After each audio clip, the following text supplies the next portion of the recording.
and the standards? You come from product design security, you're an expert under the Cyberstam funding as well. So has this reflected kind of how you see the standards being developed? Do you think that the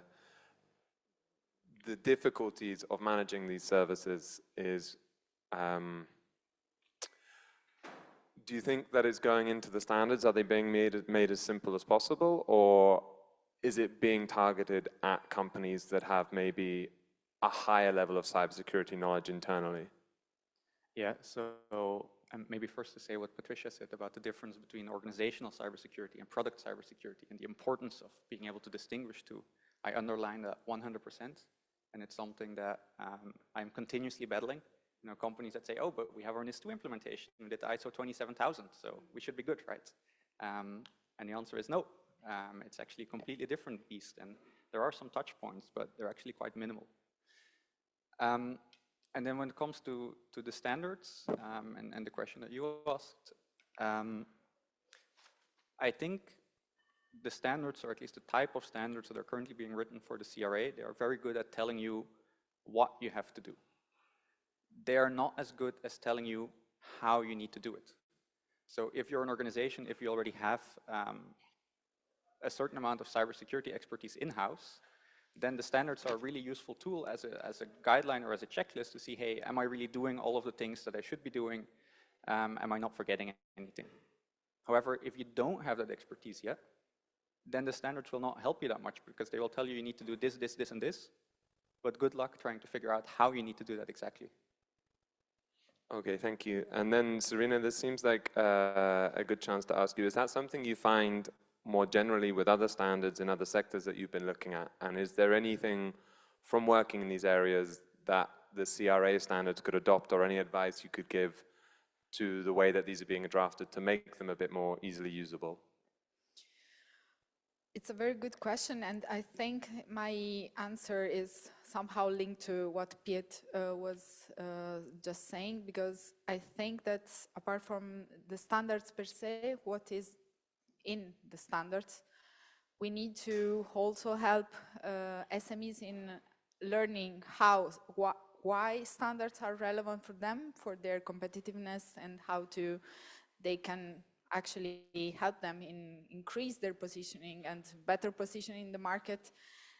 But this, in my opinion, is only possible if standards are also accompanied with guidance and somehow other kind of documents that can better explain how to implement standards and what are the needs, because internally most of the SMEs, as Patricia was saying also, they don't have people to actually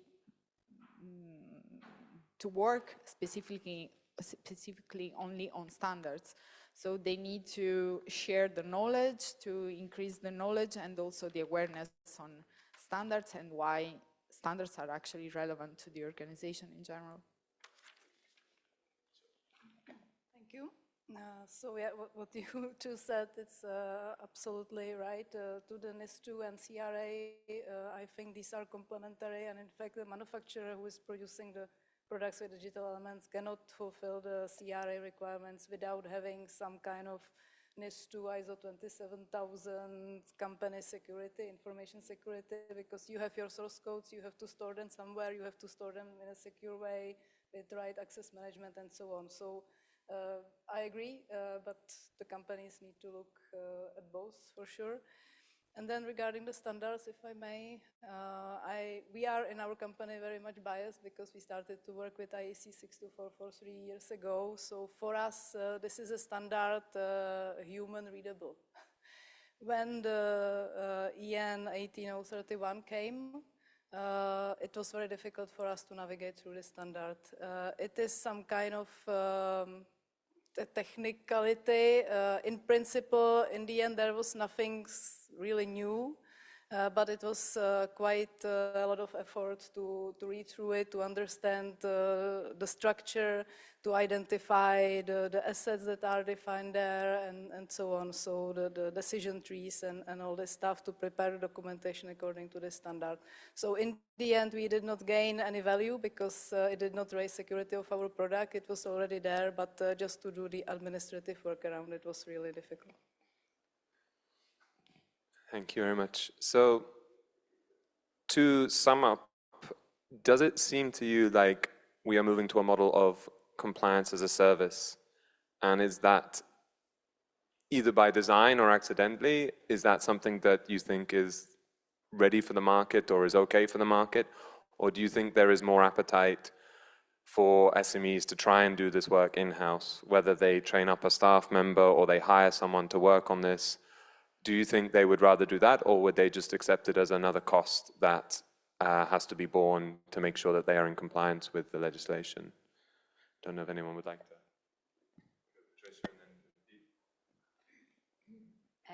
Well, I think we're going to see all different types of implementations of CRA. And I think, you know, some companies will look at self-assessment and say, oh, I'll just tick a few boxes and sign it off, and may not take it seriously. And that's their responsibility. And if that's the way they want to do it, there's nothing can stop them. And then some companies will recognize that having more secure products is a good thing for them. And that's the way the world is moving. You know, I mean, it's a tolerance thing. So if we tolerate insecure products being released to the market with a load of vulnerabilities, that's what we'll get. So you get what you tolerate. And I guess what the CRA says is no longer, that's not acceptable. We wouldn't accept it in any other industry, so why do we accept it in cybersecurity? So you will get the companies that, particularly if they're suppliers to a NIS2 important entity, they will take it seriously and they will comply. I expect that, you know, we will see this initial big peak of external services provided to companies for CRA compliance, just because there's this enormous amount of know-how and expertise that all companies across the market need to import into their companies all at the same time. Right? And at a very short time frame, actually an impossible time frame. I think in practice, all of this will take long beyond 27. But there will be this massive initial effort, and some of that will be through consultancy services or externals that come in and help a company with their compliance. I think we need to also have other types. I know, for example, there's a ZHAW is a applied university near Zurich. They're now offering continued education courses specifically on product cybersecurity from a state-funded applied sciences university.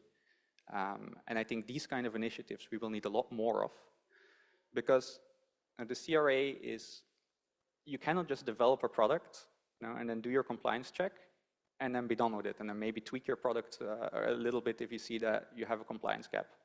Because yes, the CRA has this list of requirements that the product must fulfill, but it also says that you need to implement a secure product development lifecycle, right? And that means that you need to consider security throughout the entire product development lifecycle, and that means that security must become an integral part of product development. And I believe that just as how, you know, over the last 30 years, pretty much every product company had to insource software development, that also every product company will have to insource security, because there is no other way. Okay, thank you. So I think that leads us nicely on to the next point, which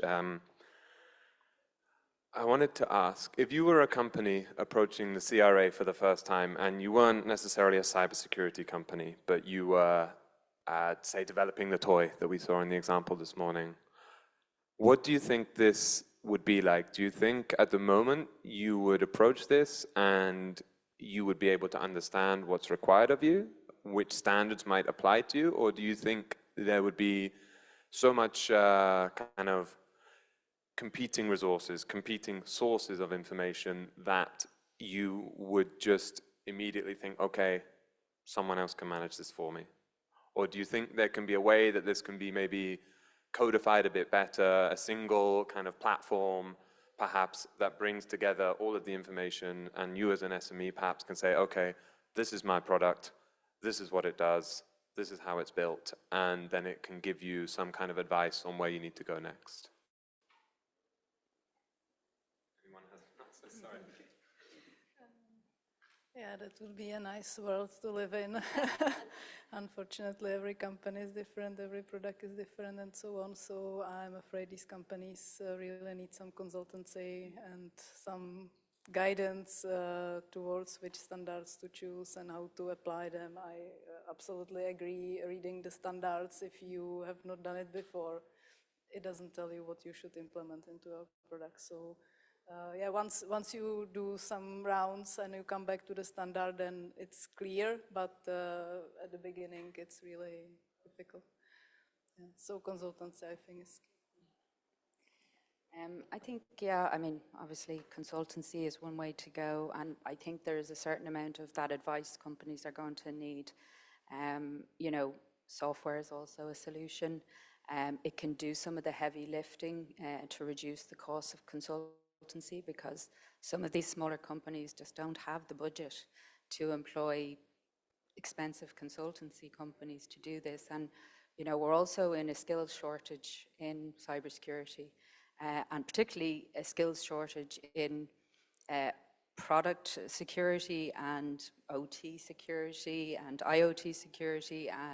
You know, there's not many people who have that skill set. So being able to automate some of those processes for the SMEs, so all the projects this morning we're talking about ways to automate, ways to make it easier, coupled with some consultancy to make sure that you've done it right, I think is a solution. But I think in the longer term, the mindset has to change. So I think Piet was hitting off one of my bugbears, is that when you hire a software developer, they think, oh, I'm here to do the code. No, your job is security as well. So you can't have that separation. You have to have the security. And that kind of goes into the way we teach people in university. We have cybersecurity as a separate module over here. And you pass your cybersecurity module, but it has nothing got to do with everything else you've been taught as a product developer or a software developer. So it just needs to become part of your role. You are responsible for the security of the product you're developing. And like that's the same for everybody in cyber. You're responsible overall for the cybersecurity of your organization. And the things you do every day can expose your company to threats and risks. So I think the mindset, that's a much harder thing obviously to change, but I think we can start educating in a better way. So we bring those two worlds together, and then you don't have the cybersecurity team sits over there and the IT team sits over there. You need to get those people together and get them transferring skills and working together better. Okay. Thank you. Maybe if I could add something to that. I think that like the original question was, can you somehow codify everything that you need for CRA compliance in an easy to reach way, right? And I think unfortunately the answer is no, as I think the other two panelists said here as well. And I think that is because already cybersecurity, without the compliance aspect, is a field with very many subtleties, where you need a certain feeling with the area, you need a certain level of understanding in order to make gut feeling decisions. Because in the end, most of cybersecurity is about that. Also, when you do risk assessment, there is no exact magic. You can, you try to do your risk assessment, and you try to think what the risk could be, and then you use your best estimate to see where you could apply the best risk mitigation measures. And what I see now with the CRA is it's very similar. You have this legal text, and many people say, okay, there is so much uncertainty. But actually, when you read this room and other CRA rooms, there is a certain consensus developing. But it has so much subtlety in it, and it's shifting, and it's very hard to write that down. So if I were a company and I would read the CRA, actually this was what happened to me the very first time I read the CRAs. You go to Annex 1 and you read the list of essential requirements, and you say, wow, I have to do all of these crazy things. And that's because you're missing out on the importance of those three very important risks that are, three very important words that are standing above all of that, and it's based on the risk. And yeah, I think if you have companies that just address this legislation without understanding the subtleties, you have a very high risk of just doing so much more than you need to do. Okay, thank you. So I think wearing my Cyberstand hat, at the very least, we can begin to collect the tools that are being developed by other projects or partners. So at least we can have a bit of a repository of support for SMEs and begin with that. To pivot back to standards quickly, Serena, you worked on Blockstand, which is just concluded, and it had a lot of guidelines and recommendations. And I was just wondering, for promoting uptake of standards on SMEs, was there anything there that you could share with us to kind of help Cyberstand with our target of getting SMEs more involved, not only in kind of using standards, but also the drafting of standards as well? Yes, actually, within Blockstand, so it was a very specific project focused on standardization, blockchain standards. So we developed, thanks to the experts working and the supported experts, we have developed also guidelines and tools like toolkits, checklists, or templates in order to help SMEs in being compliant to certain standards, and also to explain them what's actually the content of those standards. So that was a very useful, let's say, part of the project. So developing these kind of documents that are now available on the website. We have also performed a questionnaire that was addressed also to SMEs in order to understand what are their constraints, what are the gaps in the market, and what are actually their needs. And the findings were very interesting because they raised three main points that are like the main challenges for them to in approaching to the standardization which are awareness, participation, and training. So there is a need of increasing the awareness in terms of knowing actually what are the relevant standards that are already available in the market that could be useful actually for SMEs. So this is something that will definitely help also for the CRA.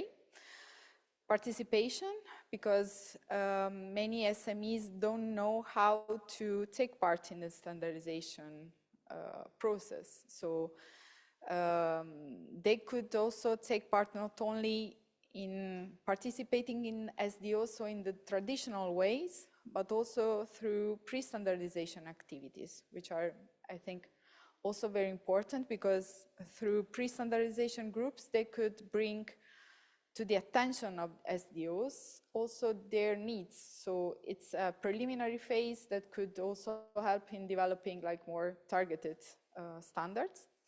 And then there is the training part, which is related, of course, to the skills issue, which is an issue for many SMEs. And some of the SMEs actually notice that this training should not be delivered only in the traditional way, but also through mentorship. That could be very important for them to actually learn how to implement, and not only like the theoretical part of the training, which is, I mean, the traditional way. Okay, thank you. I like that idea, particularly the mentorship. We were running mentorships with Cyberstand for developing the standards, so it could be something to consider with implementing them as well. Adela, you mentioned this morning that the initial upfront payment of buying the standard is actually a very small kind of cost when it comes to the full cost of implementing a standard. Just wondering if you had any thoughts on ways that could help reduce that for SMEs so that they might be a bit more eager to use the standards.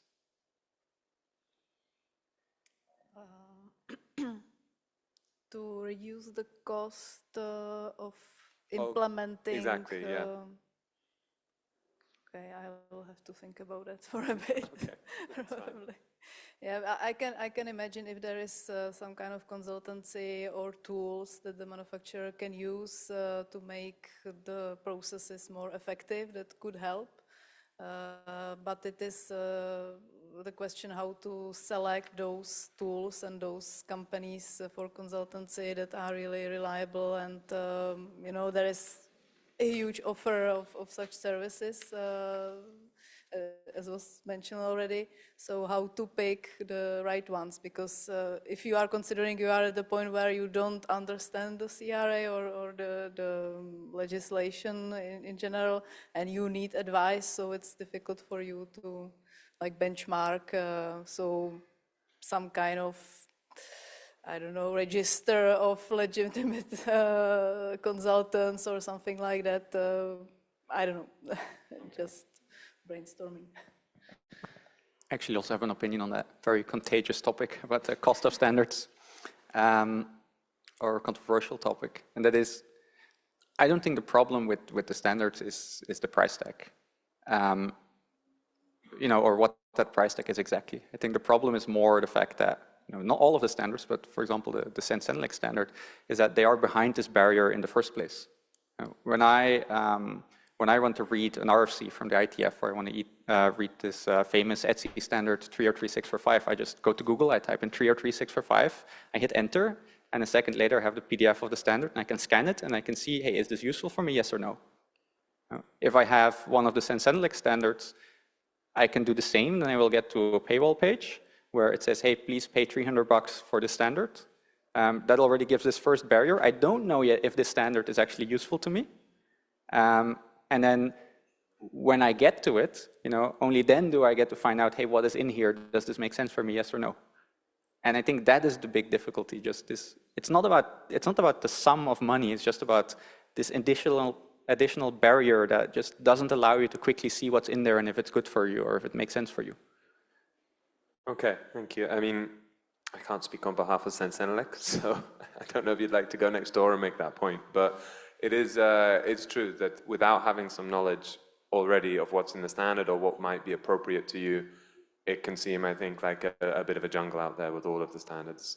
And to touch on Serena's point about awareness, I'd just like to know, Patricia, when you've been speaking with companies about this, do they bring up standards at all? Have they asked that, you know, is there a standard we can follow? Is there something we can look at? Or is that not even kind of on their radar as something they can do to help with this? Not that, like, I feel like they've said that a lot. I mean, we tell them, you know, the standard's coming, and then they go, oh, you don't have them? No.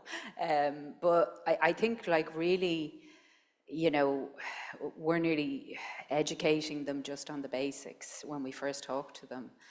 And, you know, we're trying to make it as simple as possible to explain to them what it's all about in a bit of a nutshell without overloading them with too much stuff, and trying to kind of talk to them about, well, you know, what do you do at the moment? Okay, so you do a pen test. A lot of companies do a pen test. So they do an outsourced pen test and they get a PDF with, you know, you've got this high risk and this low risk, usually with not a lot of context around those risks.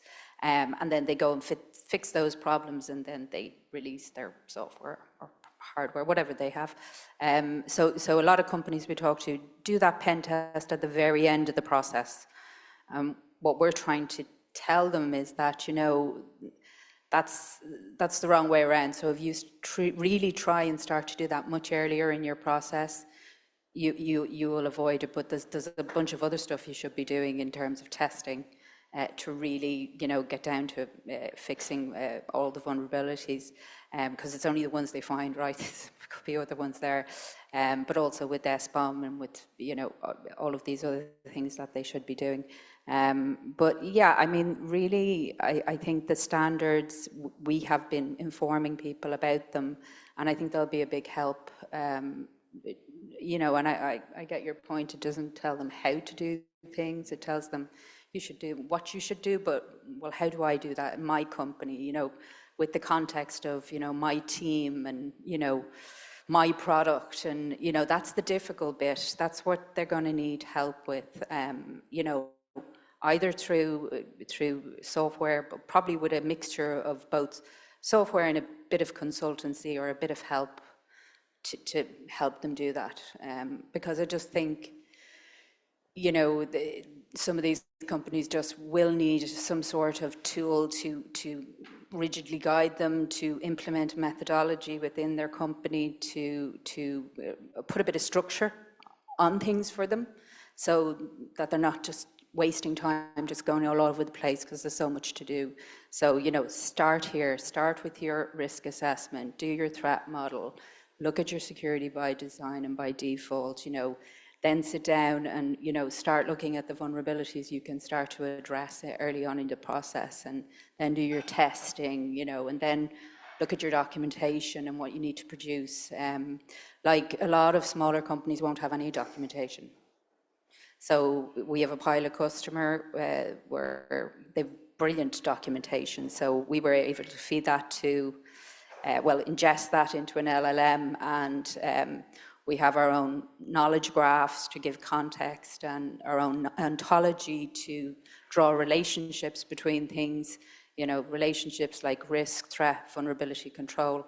So the LLM just doesn't go off and do any old thing. It understands, okay, these are the relationships, you've given me the documents, we give it a load of context, and we're able to automate now a pretty decent risk assessment.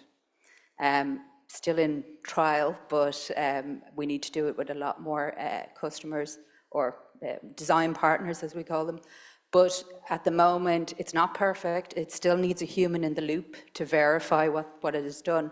But it does the heavy lift if you're a small company. And if you got a consultant to do that work, you're talking about 2 weeks, I'd say, for them to be able to do that. Whereas if you work on giving the right context and the right information to the LLM, it can give you a pretty decent, and I won't say it's 100% perfect by any means. You still need to go back and look at it and verify and check. That's where we're at with AI at the moment. It's not to the level that it's able to go off and do it itself maybe someday, but we need to be able to verify a human in the loop. So. Just to comment, the challenge is that the companies usually already have some processes in place, and when you want to introduce this secure development lifecycle, you probably have ISO 9000, you have some development processes and so on. So you have to fit it into the organization, to the organizational structure. You cannot just come and say, this is the new process. You must understand how the company operates, how the development is being done, and then you pick where you need to do the changes. And so it must be done together, the people from the company who own it, who know it, with some consultant. And the company is probably using some tools from some provider. If you want to incorporate another tool, you have to think about some integrations. It adds on the complexity. So if you are using some ticketing system or issue tracking system, and you need to have this whole secure development lifecycle documented, you must think how to fit it into these existing systems, or if you want to bring something from outside, how it will match with what you are actually using. So this is the thing where you really have to tailor it on the company. Yeah, absolutely, and the complexity of the product as well. Some products are straightforward, some products are really complex. Okay, thank you. So before we open to the floor, I would just like to put you all on the spot and ask you what you think the most difficult challenge with the CRA would be for an SME that's approaching it for the first time. And then to do my job for me, I'd like to ask you, what can Cyberstan do to help companies in the second half of the year? What do you think, if there's one thing Cyberstan could provide, what could that be to help companies with the CRA? And I'll give you a moment to think about this.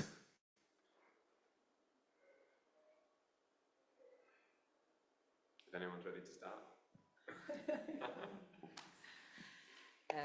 Well, you know, I think Cyberstand are doing a lot, so raising a lot of awareness and obviously trying to get SMEs into the standardization conversation and into the process.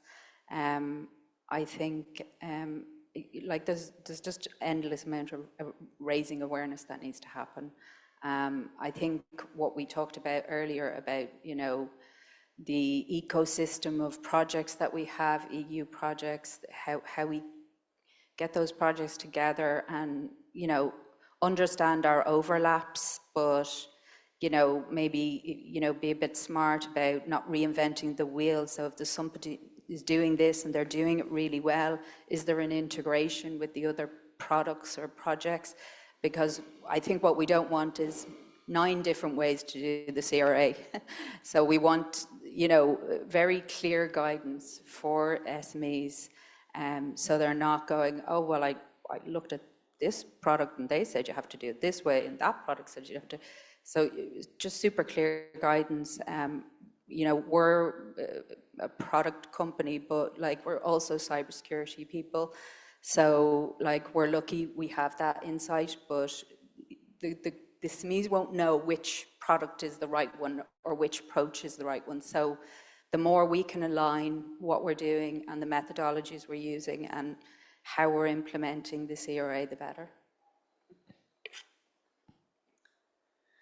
Yeah, so for those who haven't been working in this field before, so I mean the companies with the cybersecurity, probably the first step will be the biggest challenge, and probably there will be an individual in the company that understands there is a CRA and needs to spread this and motivate his colleagues to work on it. So this individual will need the support and to persuade people that CRA is something that is not like may or may not happen, that it is really happening, it's not no fiction, and the company needs to work around it.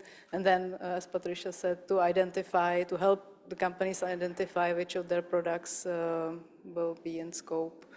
And you know, doing this first step to accommodate this thinking, yeah, we have to do something about this. Yeah, I think the main challenge is what I believe we heard a couple of times in the panel is that all these companies, they need to meet these requirements, but as they are working on implementing the requirements, they're also still learning the underlying technologies that they need in order to be able to implement the requirements. And I think in the morning session, we heard a lot about a bunch of a very large collection of tools that all seem like they can be very helpful. So I think finding a way to guide SMEs to the right resources would be very valuable. And that can be these tools, but there are also other things. I think there's a lot of value in less formal guiding texts instead of standards. For example, in working group 9, PT3, there's now this standard being written on vulnerability management, which is a very formal document. There is also, there's this organization called FIFST, and they're a collective of companies that are running a CERT, a computer emergency response team, and they have this documentation that explains you in a much more helpful way, in my opinion, and a much more informal way how you need to run a PSERT, a product security incident response team, which actually tells you to do the same things as a standard is telling you to do, but instead of being like a really formal checklist, it really tells you like, hey, maybe try this, or maybe this would work for you, or depending on the size of your company, maybe do this or that. And I think that binding these things together and having this useful repository of supporting tools and learning documents, and then eventually also the standards as the final checklist, I think there's a lot of value in that. So I also think that Cyberstand is already doing much, because also supported experts are themselves representing SMEs in some cases. So the voice of SMEs is already heard. And I see also as a next step, a very useful next step, developing like concrete tools as a guidelines, templates, and checklists for SMEs that could be easily consulted, perhaps. Yeah. Okay, thank you very much for the answers. Now I think we can open up to the floor. I don't know if there are any questions or comments out there. Dusko, I know you wanted to explain a little bit, I think, about your user journey as a company that provides a cybersecurity service, what it's been like for you encountering the CRA, shall we say. So I'll give you my microphone. Thanks, James. So we are the guys from the front line. We are on the battlefield. So, hi everyone, my name is Duško Rodić. I'm head of project management unit at Advanced Cybersecurity, which is a SME dedicated to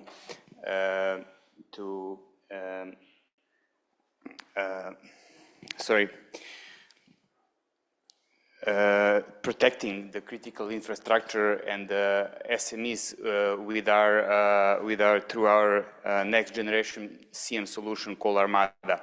So I have many things to say about this topic, so I wrote something down. Pretty much Armada, our next generation CM was developed at the first place with many of the CRA principles already in mind. So pretty much from secure by design architecture to built-in vulnerability management, incident responding and transparency features. Armada is not just, I believe it's not just compliant with the upcoming Cyber Resilience Act. I think we believe it's a blueprint of how the European cybersecurity solutions should look like. Armada as a CM solution would likely fall under Class 2. So it's a critical product with cybersecurity functions due to its role in monitoring and responding to threats, meaning it's subject to enhanced requirements. So from our perspective, as a cybersecurity company, the Cyber Resilience Act brings both opportunity and responsibility. It introduced a much needed baseline for cybersecurity by design across digital products and the software, which until now has been largely fragmented and reactive. So the CRA shift the burden toward proactive risk management, something that we at Advanced Cybersecurity have been advocating for years. There is two reflections from our point of view. So one is standardization is not just compliance. From our perspective, it's empowerment. We are welcoming CRA. For too long, European SMEs and public entities had to rely on non-European digital solutions that are often lack transparency or adaptability to EU regulations. The CRA will finally push the market to align cybersecurity practices with EU values. And create a fair, competitive environment for European inventors. From one side, for a company like ours, this means greater market clarity, I think. We know that is expected in terms of risk classification and incident responding and life cycle security. Armada is AI-driven CM platform, has already been developed with these principles in mind, emphasizing early detection, automated response, and threat intelligence tailored for critical infrastructure like healthcare, education, finance. So CRA is a driver of innovation and trust also. So many view regulation as a barrier. We see the Cyber Resilience Act as an innovation catalyst. We believe it will be. It raises the bar, but it also builds the trust both for users and for a digital supply chain, I think. Cybersecurity should not be seen as a cost, but as a core value proposition, with CRA, customer will begin to expect and demand, not only expect, built-in security features, and that opens, as we see, new doors for companies like ours to innovate and compete on the strength of our technology, not just marketing. It was, until now, it was all about marketing it. But challenges remains, definitely. So for SMEs, the compliance burden could be overwhelming from one side without guidance and support. So that's why the role of networks like Digital SME, for example, I think is Alliance is crucial to ensure the voices of innovative small players are not lost in the noises of regulatory processes from one side.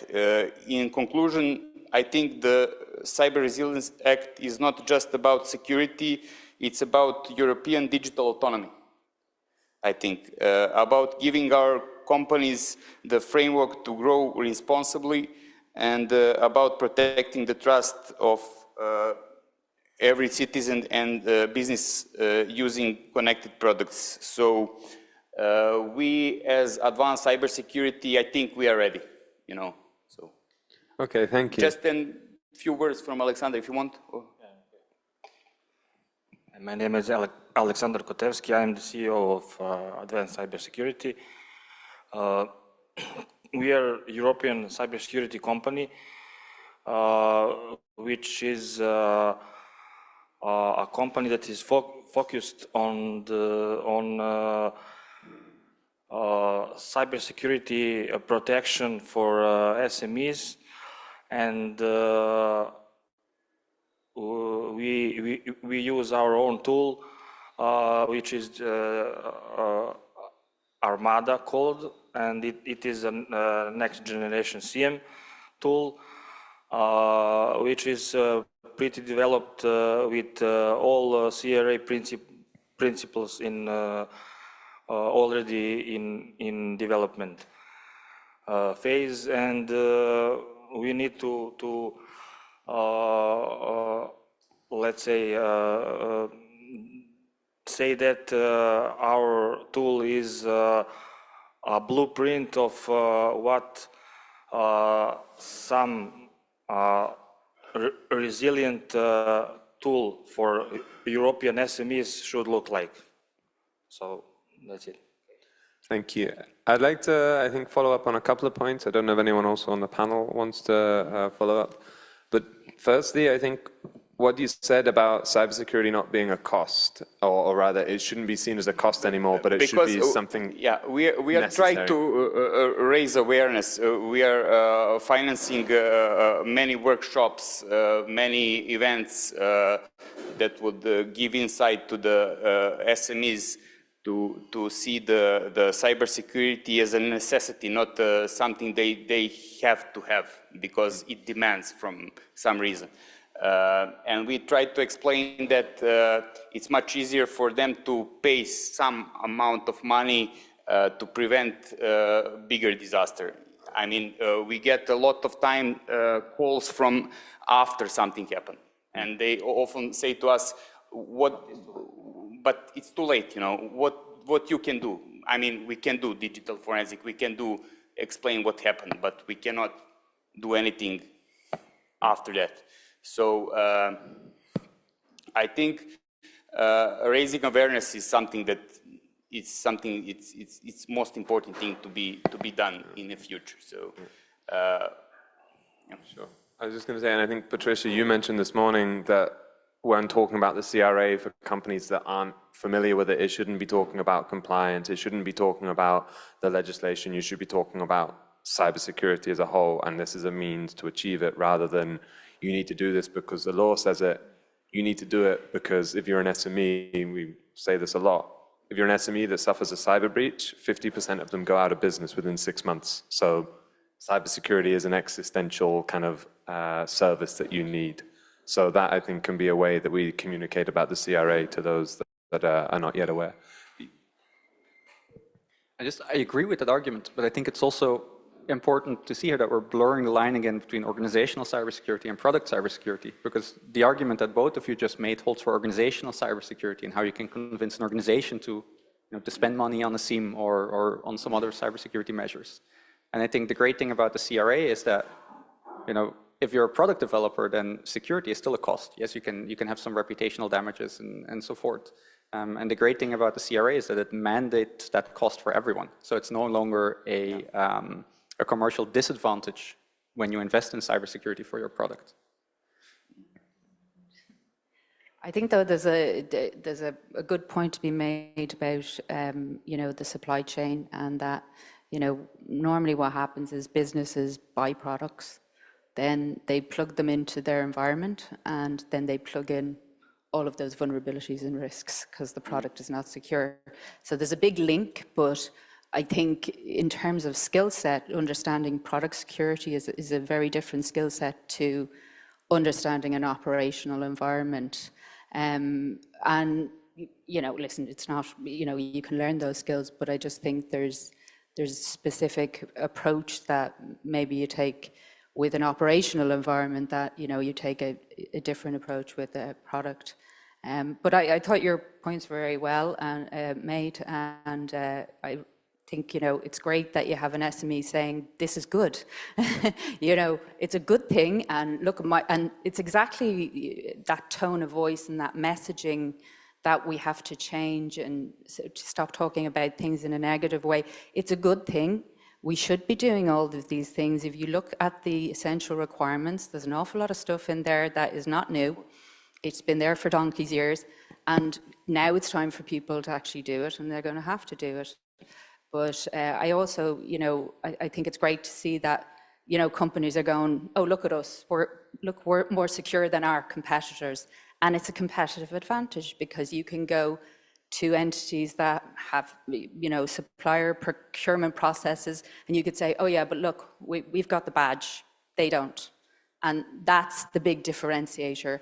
And, that's the kind of message we want to send to SMEs is don't fall behind, get it done. You're going to have a more secure product. You're going to be protecting your users. You're a trustworthy supplier, and you're going to get through those procurement processes a lot easier, because you're going to say, here's my CE mark, here's my declaration of conformity. These guys don't have it, so, it's a no-brainer, Absolutely, thank you. Yep. We take that and then I go to you, Matteo. So there's a question from Carson Parvanov, okay, and he asked a question earlier this morning. If you do a self-assessment, can you perform the testing by yourself? Particularly for SMEs, if they want to do self-assessment, can they perform the testing on their own? Some standards mention the independence of testing and testers and penetration testing. Does that need to be an external body, or can they do it themselves? Or if you have the in-house know-how, can you do it by yourself? So that's a question that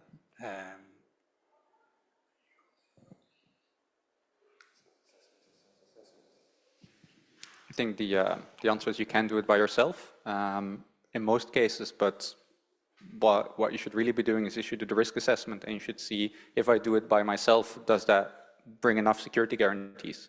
If you see, so if you have a product where the risk is very low, and you have the capability in-house, then yes, you can do that. If you have a product that's super critical, then it's probably not a very good idea, right, to do it yourself. And it might also depend on which standard you end up following. But if you have a default product, it is not mandatory to follow a specific standard anyway, so you can deviate from that. So yes, you can do it by yourself if you think that's a good idea.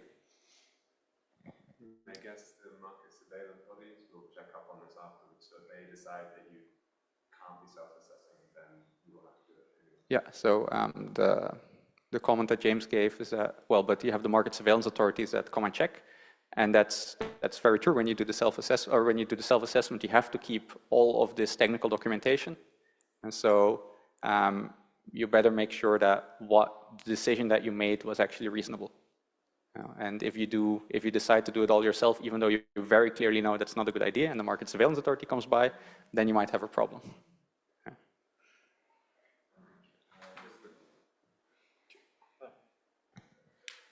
I mean, a few years ago, I see it like that. A few years ago, I bought a new car. You know, the first requirement for the dealer was to go once a year to make the, you know, that's it. I mean, I can do it myself.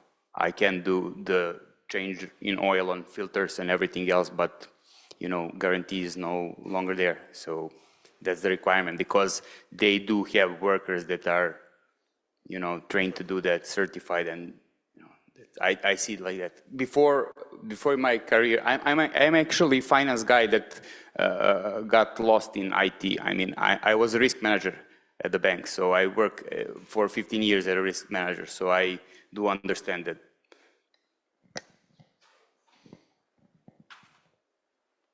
Thank you very much. Matteo, you had comments, questions? Yeah, I don't know if the rest of the audience has questions, but I think I have like some of the uncomfortable, challenging questions. So maybe we don't need to speak now, but we can discuss later, because all you said prompted a lot of comments from my side. So I'm trying to summarize a little bit. So it's not really a question, but would love you maybe to think about it, and then we can react or to speak offline. But if I put myself in the shoes in a company, in a market, so on the one hand, and that's where I would like to understand how you think CyberStand could help. We're coming across some points. Some of the points is we need to make, let me say it simply, sexy to be cyber secure, because it's a market differentiator. It's not just because someone is pushing it on me, it's because it's better. And that's a bit in contrast with the fact that actually we're talking about regulation. So we're not saying it's a differentiator, we're saying this needs to be applied. And again, I hope no one is going to quote me here, but basically what we're saying here is that we're having a law which is going to be mandated, so we need to raise awareness on the fact that this is coming. On the other hand, we're trying to get people on board to respect the law. See, that's a bit of a contradiction to me, but I still think, at least from CyberStand perspective, that I wonder if you have any ideas on how we can help the market, or SMEs in particular, take this investment, because deploying a startup in the end is an investment, seeing the value of it, how to make it a market differentiator, and not simply you need to abide by the law. And so that's something, I think, an activity that should be developed at some point. You can think about it. I had some other super tough question, because we're working on it at EXO on, obviously, if I think about a company who's selling a component to another company, and so you go upstream to your vendor asking, are you CRA compliant? How are you going to trust them? So are you going to say, it's going to show you their conformity, their C mark, but are you going to check if they did like third-party conformity assessment? Are you really going to make that effort to understand if they're really secure? So that's me. It's you're aware probably, but that's a bit of a hot topic, and I think I should stop there. But I had one that was nice. But maybe for you, Peter, you talk about touch points between NIS2 and CRA. You said there were a few, but it would be interesting to develop on that as well. Yeah, so for sure you have to do the supplier management. So it's not only about checking the CE on the label of their product, but it's about how you cooperate with the supplier. You want to sign some contract with them, you don't want to do some regular checks, but this is like the standard process that is prescribed by the IEC 62443, for example.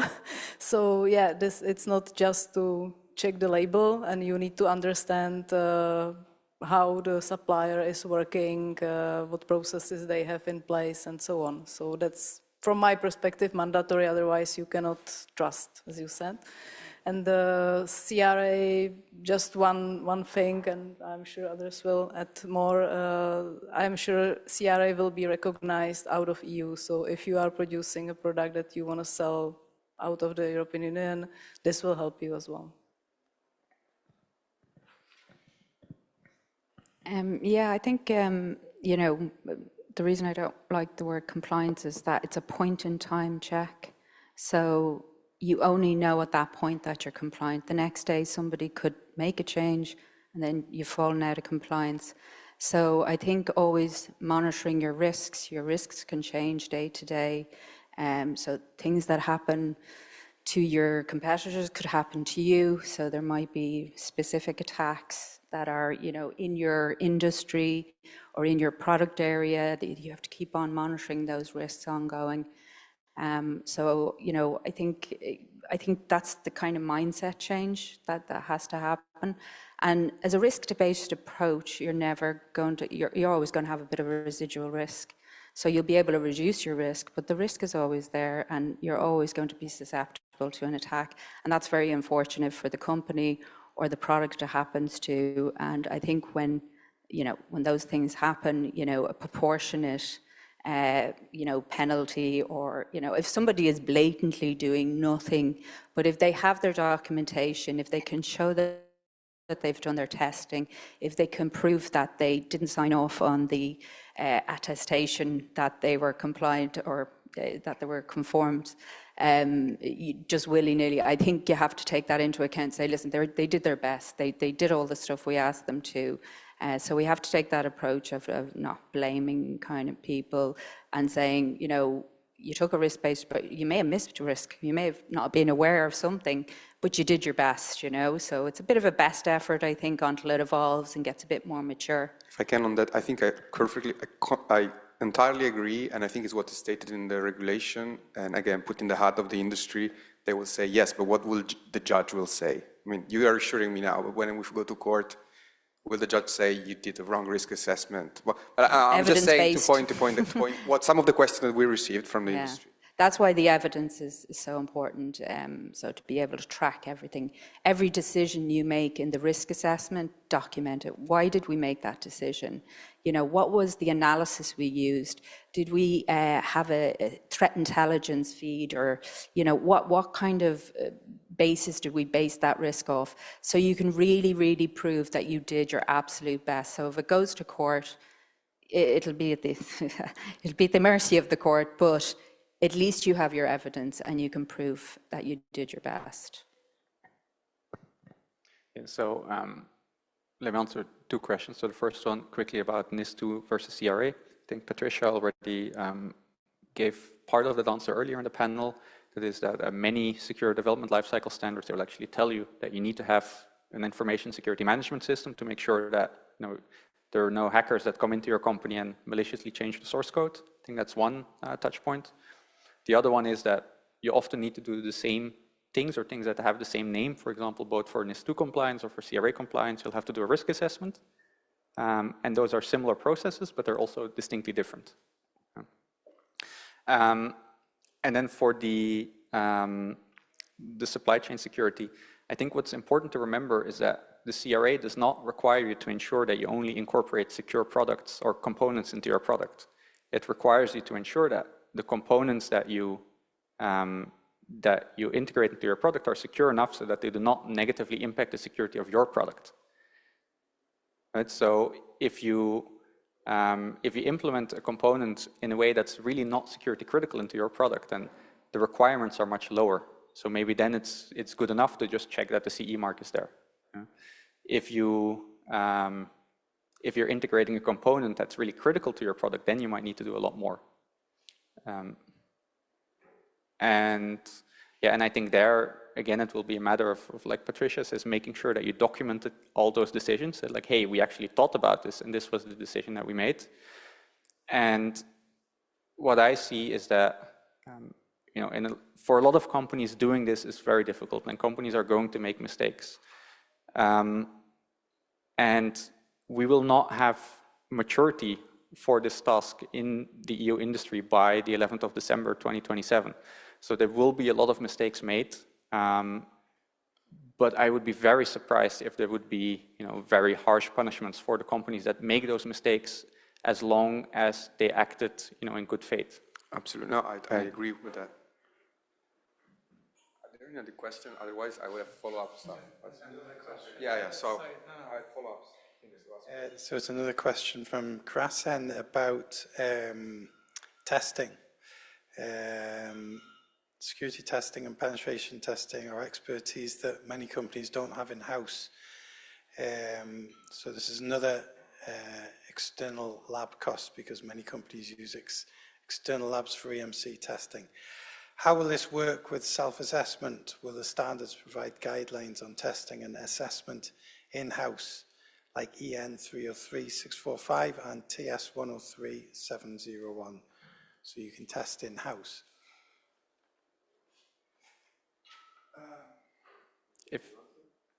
If nobody volunteers, I can maybe say that I have not yet seen it in any of the standards.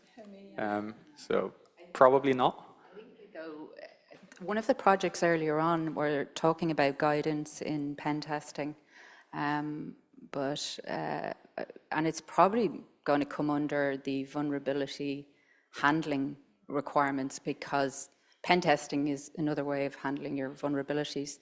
So I would imagine maybe it comes out in that guidance. I think there is a guidance document already on vulnerability handling, but I can't remember whether they go into much detail on how to address it in-house pen testing. I think it's one of the horizontal standards that is tackling the vulnerability handling, and there is indeed an open point discussed on particularly some details on the testing, but just to raise the expectation in the right way, that there won't be many details because there's going to be an horizontal standard where other vertical standards are going to sit on. So this type of answer, you won't get it from the standards because standards will leave you free to basically apply other methodologies, but it will give you a high-level guidance of what you need to do, how often, for instance. And this is actually at this point under discussion, which leads me to a question that I have, but I don't know if there are other questions.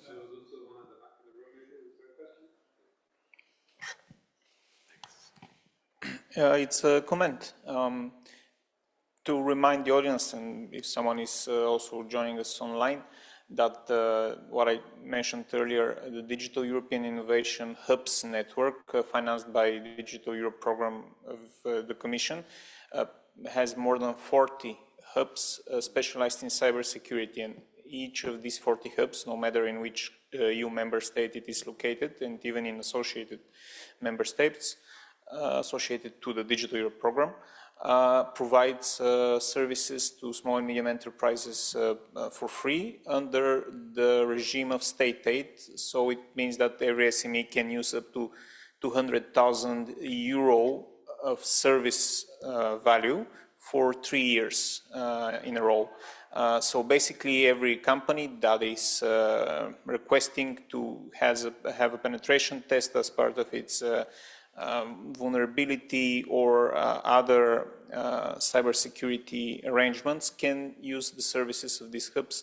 They are united in a thematic working group under the Digital Technology Accelerator, which was until recently coordinated by EXO. So EXO, as member of your project, would be very useful to disseminate this information. So basically you can have pen testing services for free at no cost, and it would not it actually help your process in no way to burden the process of compliance to this and other directives such as NIS2 and DORA. Thank you for highlighting that. Just to say, in Cyberstam, we have a task or an activity that tracks resources available at national level. So I think mapping this can be something we can look into, and collecting it on our website alongside the other resources from the different projects can be helpful.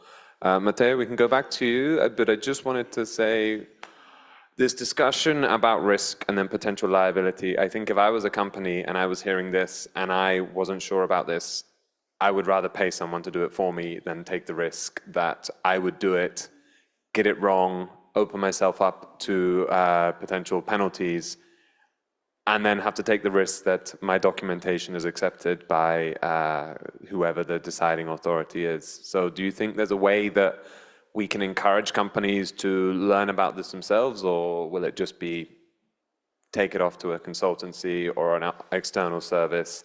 They can do it and they will have the insurance necessary that if something goes wrong, they're covered and you're covered. And is this potentially an acceptable situation? If anyone has any thoughts. If not, we go back to Matteo and I stop asking silly questions. I'm not sure that if you go to a consultancy that you're really covering that risk that much, because they also, I mean, the truth is that there is no well-established standard, right? So everybody is doing what they believe is the best possible thing to do. And I think if you really want to push that risk away, then you have to go type approval, for example. But presumably, if the risk didn't materialize or went wrong, they would be liable, not your company, potentially. That might be the case, but I guess that would still be fun to figure out how that is exactly. I think there's actually a few points in the CRA text about proportionality in terms of fines against really small companies, but also if market surveillance authorities need to take into account this is a small company. If you find them ridiculously, that you could put them out of business, and also around the reporting, the vulnerability reporting guidelines. I think the timelines, you said the 72 hours and that, if they miss those timelines as well, I think they're going to not have them, having to do what a big company would do in that respect. So there's quite a few things in it, and also there's mention of conformity assessment, help, so to get a conformity assessment, to get financial help with that, and so on and so forth, so that there are some things in place to protect smaller companies against, disproportionate punishments, I suppose. So. Okay. Thank you. Matteo, we can go. Technically, we've hit the coffee break, so I would understand completely if you would all like to go and get some refreshment, and we can maybe continue this. Yeah, so thank you very much, everybody, for joining me on the stage. Thank you for your knowledge and for your time. I think it's been really interesting. I've learned a lot, and I think Cyberstan will benefit a lot from the discussions today. So thank you very much.